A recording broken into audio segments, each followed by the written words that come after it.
Hello, this is David with Stupid Things People Do and what we can learn from them. Today we're going to talk about where online dating and the US justice system intersect. Now, they're not meant to intersect, but 2020 was a fever dream full of unexpected insanity. And so, in 2020, intersect they did. Meet Kashante Short and Richard Jordan. They met in 2020. Well, kind of. They were supposed to have met. They were going to have a date, but Richard Jordan was a no-show. Now, any other time you get ghosted, that really stinks. But you move on and you find someone else who actually wants to spend time with you. What you don't do is try to sue the ghosting guy for $10,000. Unless you're Kashante, at which point that is exactly what you do. For his part, Richard Jordan assumed that the case, being a waste of the judge's time, was simply going to be dismissed. But that's not what happened. You see, normally systems are in place to ensure that frivolous lawsuits don't go forward. We've mentioned the concept of summary judgment. That basically just means that the court finds for one party without going forward into the whole rigmarole of a trial. It's basically designed to keep spurious legal claims from wasting taxpayer time and money. So, for example, if you tried to sue someone for injuring an imaginary friend, that would probably be dismissed on summary judgment. The thing is, that's only a probably. In law, there are few things where you can safely say always instead of usually. For example, if injuring the imaginary friend involved doing something that was incidentally illegal, the case still might go forward. Like, remember that woman who sued McDonald's because her coffee was too hot? That didn't get dismissed because the coffee was so hot it melted her skin. And this is the problem Richard ran into. Details are important, and because of that, you have to actually file for summary judgment. It's not something a judge just does out of the kindness of their heart. It's not like they're pulling cases out of a hat and going, no, I don't feel like doing that one today, case dismissed. You need to actually make an argument, and to make that argument, you need to actually file the paperwork. And Richard, well, he didn't hire an attorney, and he knew about as much about the legal field as I know about construction. Like how I wouldn't know a permit from a paper airplane, he didn't know what to do to prevent the case from moving forward. And that is how we got this little gem. Are we done here? No, you don't understand, ma'am. You don't understand. Are we done here? Are we done here? Perjury is what perjury means. I know exactly what perjury means. I know what perjury means. No, I need you to show me the document which states that intentional infliction of emotional distress is indeed and in fact a criminal offense. Because that's the original offense that was placed on there. I never said that.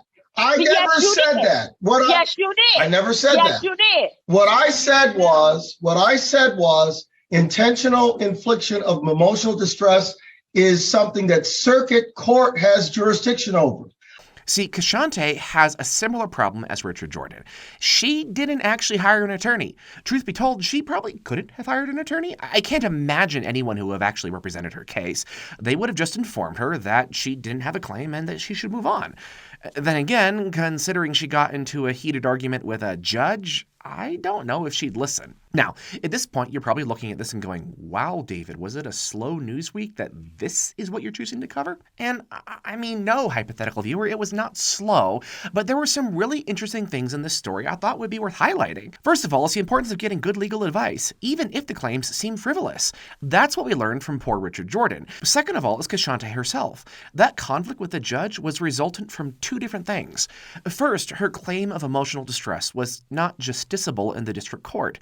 Justiciable in this case means that it didn't fall within their jurisdiction. She needed to file that in the circuit court. Also, it seems that she has an inventive interpretation of what constitutes perjury. Specifically, she seemed to think that perjury was a lie that is maybe written down, or she thinks a lie becomes perjury if it's written down on a piece of paper and that paper is submitted as evidence to a trial, or maybe she thinks misspeaking under oath is perjury. Either way, she missed the forest for the trees. Perjury is specifically a false claim made under oath, not a version of the story that I don't think is true, and there doesn't seem to be any evidence that Richard lied under oath, or for that matter that he lied at all. So, faced with the facts, Kashante got spicy. Faced with Kashante, the judge got spicy. And then they all got into argument about who was going to drop or dismiss the case. Kashante, of course, refused to drop it, and the judge couldn't simply dismiss it without a motion from Richard Jordan, the one that he didn't know how to make. So this snarled impasse was finally resolved when the judge muted Kashante and filed for a change of venue to the circuit court. Kashante herself would have to pay for the filing fees. So, tying this rather bizarre account together. Mistakes were made. Richard Jordan made the kind of mistake that any of us could make without counsel. He did not know what to file. And Kashante made some mistakes, which frankly are jaw-dropping. She argued with a judge regarding these mistakes, where things are to be filed, how they are to be filed, what is perjury, what isn't perjury, how jurisdiction works, how liability works, and how all of this stuff interacts. That's insanely complex. And we all have legal blind spots. That whole the lawyers want to make me say this joke I make over and over and over again, that's not actually making fun of the lawyers. That's meant to draw attention to the reality that if you're not a legal expert in that specific field, you need to hire a legal expert to do your legal work. And even if you have no doubts as to what the law is and what your rights are, getting an attorney to help you out is important. Richard Jordan could have gotten the case dismissed, and Kashante might have had someone try to explain you can't actually sue someone for standing you up. This has been Stupid Things People Do and What We Can Learn from Them. Thank you for listening, and I'll see you next time.